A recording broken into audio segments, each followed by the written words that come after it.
Welcome to an all-new episode of Work in Progress with John Lane and Will Barfield. This podcast explores leadership traits under stress with a special guest each week. We use a simple and accurate OAD assessment to identify key personality traits or superpowers, as well as the shadow side, kryptonite traits that appear when we're under stress. As always, we'll have some pod banter, shameless plugging, and we'll even let our guests talk for a bit. Of course, no humble brags. Welcome to the show. Hi, everybody. Welcome to our first recording sesh, as you know. Well, you know this, Jen. That's podcast talk. Yeah. The session, right? Is it S-E-S-H? Sure, why not? Jen, when you start your podcast, do you guys know what you're going to say? Because we don't. We just go.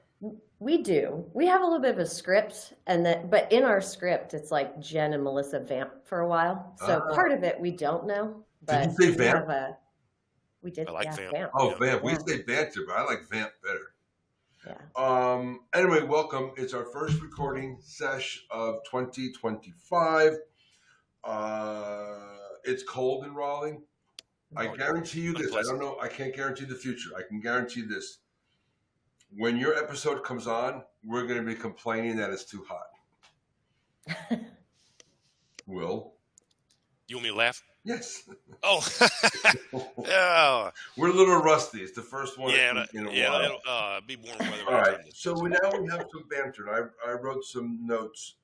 We'll see if they make any sense to you. I have a new favorite word for the year. Is it offensive? This is where you play co-host and you have a dialogue with me. What is the word? I have a new word for the new year. What's the new word, John? Oh, thank you for asking. Unspool. That is a good one. Yeah. I'm hearing that a lot. Yeah. I do a lot of networking, and so you want to be real narrow when you meet people, but then if they're in your tribe, so to speak, then you can unspool what you do. Ooh. Good. And if you remind them of something you do, are you circling back? Do you circle back and unspool No, at the same out. time? Circle back is so out. So out. So out. Out. O-U-T. I'll circle back to that later then. Okay, good. I already covered that. Welcome to 2025. Welcome to 2025. And then we let Jen know this, and this is not causal, but this is our penultimate episode. Yeah, there's a change in pod format coming. So TBD, TBD. TBD. But this is episode 81. Wow. We'll do 82 next week, presumably, if our guests can log in. Call back. And then we'll be done for a while. But we'll likely start production on the new stuff in, I'm going to say, late March. So. Okay. Congrats. I'll be there. Okay. Yes, you will be there. Okay. That was great banter. I forgot how we introduced ourselves. What do I say? You say your name. Oh, I say, hey, I'm John Lane. And I'm Will Barfield. And we are a work in progress. And yeah, 81 episodes in, it's clear that we still have. I think it's rusty. I think it's quite rusty. You think it's coming out of the holidays rust? Yeah. Let's see if we know what to do here. Will, we have a special guest? Yes, we do. And you know how we know, don't you? Because slides don't lie. The slide says so. That's right. Slide says so. The slides don't lie, ever. Even if the information on them is wrong, 100%. Slides don't lie. Slides don't lie. If it's on the slide, it's got to be true. Got to be true. But we know Jen's special. How are you? I'm good. You realize you sat through about 7 minutes and 50 seconds of utter BS. It was fun. And you might be checking your life choices, but introduce yourself to our audience. Sure. Hello, audience. I'm Jenn Summe. I'm a partner at Primordial Ventures, which is an early stage VC fund here in lovely Durham, North Carolina, where it is also very cold. We invest in early stage tech startups all across the great state of North Carolina, and so I lead efforts over there. I'm also a co-founder and founding member, whatever you want to call it, of a women's investing group called LILA, Ladies Investing Local Angels. It's women only, and we're trying to educate and support women who want to get into angel investing or joining funds. And so we're demystifying VC and angel investing for them and trying to encourage them to get more involved in our community. That's awesome. Will and I sling software for a living, so good for you. Good for you. I have a question. Yes. With Primordial, that's something you mentioned there that I had not heard before, didn't know. So they will not invest in anything outside the state? Correct. There has to be at least a founder here, or they're basing their operations here, they're expanding their team here. Someone needs to be in North Carolina. We have a really local presence and a strong local network, so we try to invest in our backyard. And LILA, the second L, is also local. So that group, how small is that realm within which they'll invest? So we're not an investment group. We are just an educational support community for women. Yeah. Got it. All right. I'm all done with those questions. Thank you. Thanks, Will. I Will. learned a lot there. Do you mind if we get back to the podcast now? I mean, sure. Go ahead. I think it's great. I'll tell just a little story. When we got introduced to you, someone's name said, "Oh, Jenn Summe." It took me so long to figure out how to spell your last name. Now, Yeah. that's on me, not you. It is a tough one, and it has plagued me my entire life. Oh, really? Yes. Oh, gosh. Nobody knows how to pronounce it. I'm so impressed when people get it right on the first try. Oh, It's I don't Sume think or Summy or something else. Yeah. It's a weird Summe. Swiss Say it like French. name. Summe. Sume. Yeah, sure. The way I tell people, I literally do this on the phone when I'm like placing orders or whatever. Oh, what's the name for your order? Jenn Summe. It's like summer with no R. And I just go ahead and give them that information before they even ask of how to spell it. That's smart. But not how to say it. Yeah, true. All right. Yeah. Shall we get going? Let's do it. Let's do it. All right. So, pop quiz. Will? Yes. What are we going to talk about today? Leadership traits under stress. Oh, such a pro. Thank you. Nailed it, brother. We can just end here. Yeah. It's been great, everybody. Yeah. So leadership traits under stress. Where do we get the leadership traits from? So I used to say we got it out of a cereal box, but now I know that we get it through the OAD personality assessment. Correct. Which you and I believe in very strongly, and we happen to be distributors of that wonderful tool. And it is highly accurate, easy to administer. It eliminates social desirability distortions. The way it does that, Jen, is you notice when you took it, it was just 2 pages of adjectives, no multiple choice, no forced answer. And it's built to the standards of leading international psychology institutions and rating agencies. You can tell by those impressive logos on the slide that this is scientifically validated. You can trust the data that comes out as a result. It's not just a garage project that Will and I do. It's legit. We did it in the basement. Not in the garage. It's too cold to work in the garage. It is. All right. So let's unpeel the onion. So when we introduce OAD, we always start with the leadership style matrix. In our world, we have generalists, we have specialists, we have socially oriented and technically oriented. I'm not going to get too much into that now, but I am a socially oriented generalist. I'm in the builder quadrant. I'm called a negotiator.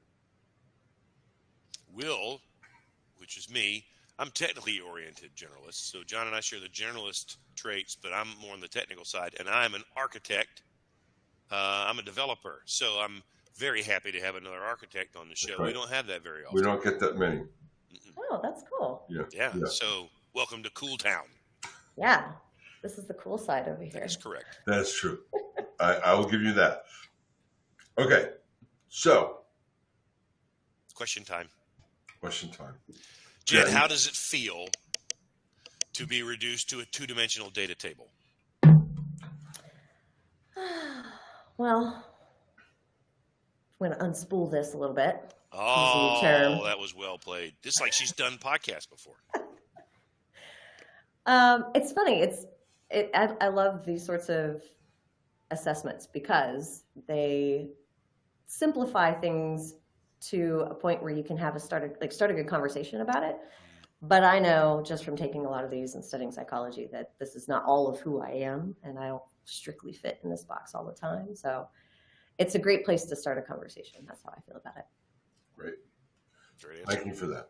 So let's go through this. So this is how everyone's assessment comes out in this box. You saw that Jen is in the upper left. She is a architect. She's a variation of an entrepreneur, which just simply means that some of the way the dots lay out are not exactly the way the entrepreneurs does, but mostly it does. So Jen is we read this using the relative trait pairs. We look at A and D, assertiveness, detail orientation. When the A is to the right of the D, that's somebody who is more of a generalist. Now, when they're close like this, you're going to pick up a bunch of the detail orientation as well. Then we look at the E and the D. When the E and the D are stacked like this, we say you're technically oriented, but you're also a mix. So you're a mix of all of these things. And then we look at your P and your A. P and A relationship tells us about a person's patience versus impatience and whether they're comfortable with change or not. You're a little bit impatient and you are comfortable with change. Now, if you were a lot impatient, you would have clicked that little red button down below and we'd be talking to ourselves here. So we appreciate that. All right, so now we unspool. This is going to come up a lot. It is, apparently. You two are circling back to that one quite often. Yeah. We'll flow out her superpowers, and we'll maybe take a look at these and have a little chit-chat with Jen. Yeah, we won't spend too much time here, Jen. But, these superpower results generated from your input. So they are about you. John did make a point, though, that you're a variation, so it's not a straight, clean entrepreneur profile for architect. There's going to be some blending of you, and there's no perfect setup where everybody's going to fit clean in one of four boxes in a quadrant. It's the way, like you said, to begin a conversation. But of those up there, is there one that you believe is most accurate, that you agree with, or that you've heard other people when they talk about you describe you in that way? I agree with all of them, if I'm being honest. They all resonate pretty well. I think the one that resonates the most might be, I don't know. This is a tough choice. Probably like thrives in environments with quick thinking and adaptability. Adaptable has been like my resounding ever-present trait for my entire life. I'm a military brat. Like I just kind of grew up adaptable. So that is just part of the fabric of who I am. And especially the quick thinking and kind of moving fast. I have a story about that, but I don't want to spend too much time on it. But we have a whole slide for stories. We'll get to that in a moment. Don't worry. I just want to go back to something Will said, that you were a mix of things. I think you're like a fine Merlot. Right?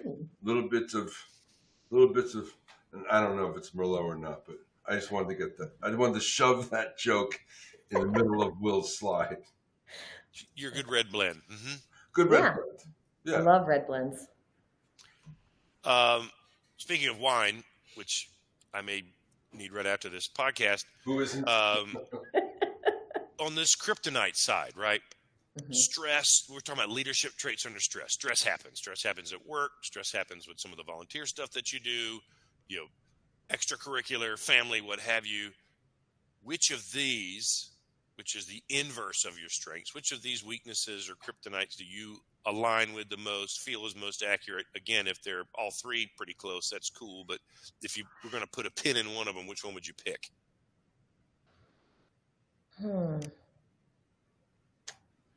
I definitely struggle with repetitious work. I can definitely get bored. I had a job before in like a biz dev role where I was doing cold calling, and it was just the worst thing. And it's not because I got hung up a lot and like cursed out and no's or whatever. Like I can handle that. It was the exact same script every single time. And when they actually led to conversations that were new and interesting, I was fine with it. But just the constant dialing was tough. The monotony. Yeah. Yeah. So you mentioned in your superpowers, the adaptability, and dealing well with change. You've ended up in the world of startup and investment and high velocity, tons of pivoting. That's probably not an accident. Would love to talk about the things that we analyzed briefly in those slides, and then the accuracy of the information in there, and how you can look at that and say it led to these career choices, it led to this path, it's brought me to where I am. How do you take what we've talked about briefly and apply that to professional life and achievements that you've had, and just kind of your leadership style? Maybe that opens you up to tell that story you wanted to tell. Yeah, when I think back about the professional decisions I've made and career choices I've made, I always joke that it was a very windy path to end up in venture capital.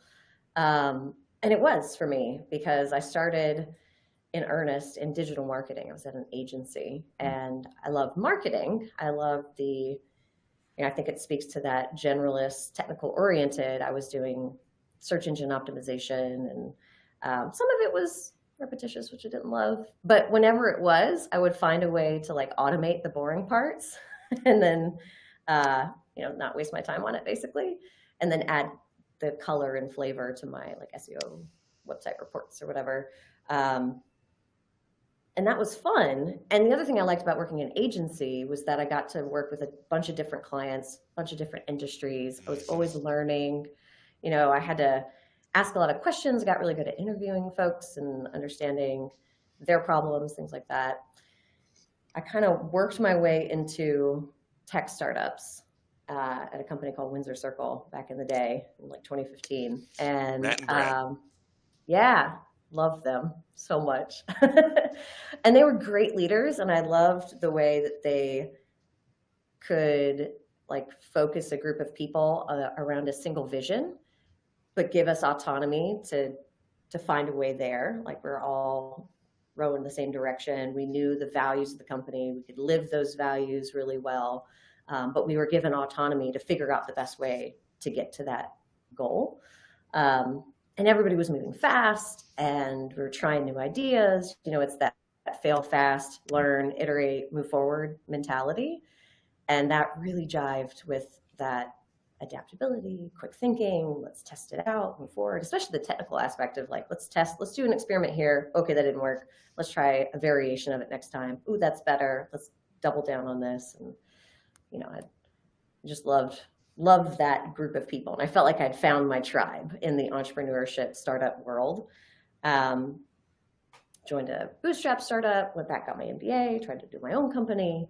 And then when I found this role, because what was missing when I was working at startups is I was working, on a single problem with a single customer, but I didn't get the variety that I had at the agency, where I was constantly learning. I was learning about new industries, and I have new problems to solve all the time.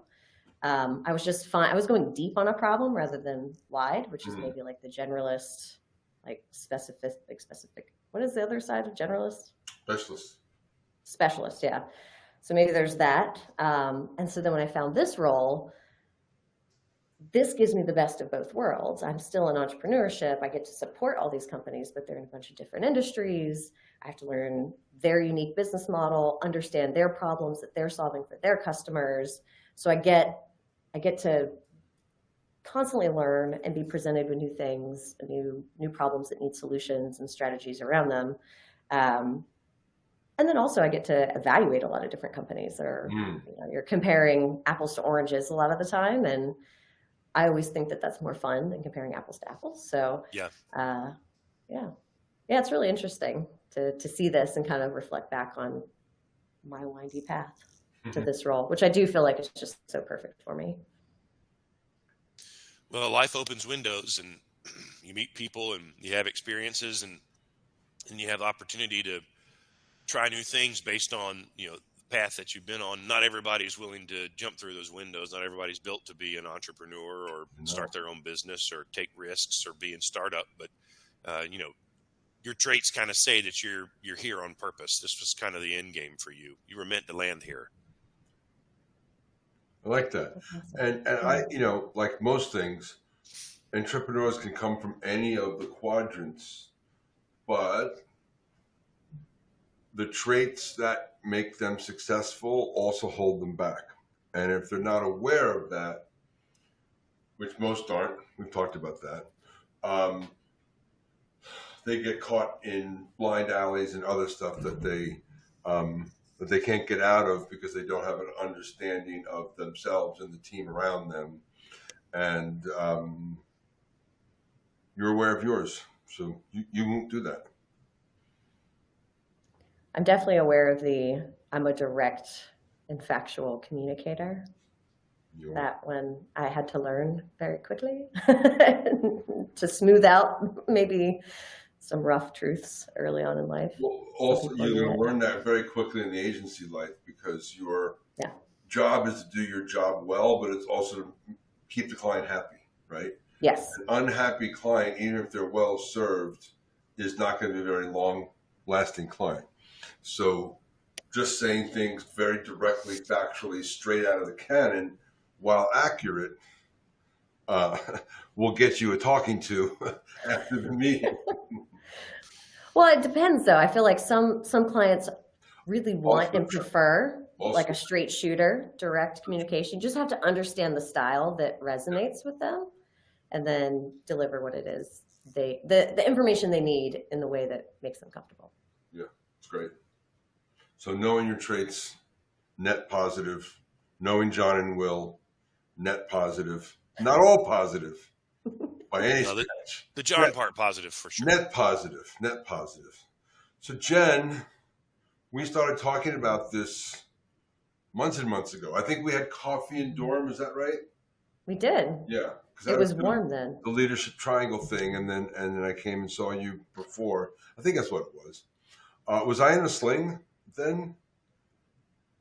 You might have been in a sling. Okay. I'm John Lane. I'm Will Barfield. We are, say it with us, Jenn, a work in progress. A work in progress. Thank you for coming on. It's been a while evolving, but we're thrilled to have you. Thank you. Great show. Thank you. Work in Progress is a podcast presentation of Slipshod Productions. Available on LinkedIn and YouTube. Executive produced and starring John Lane and Will Barfield. Talent booking, production, and editing by John Lane. Thanks for watching. See you next week.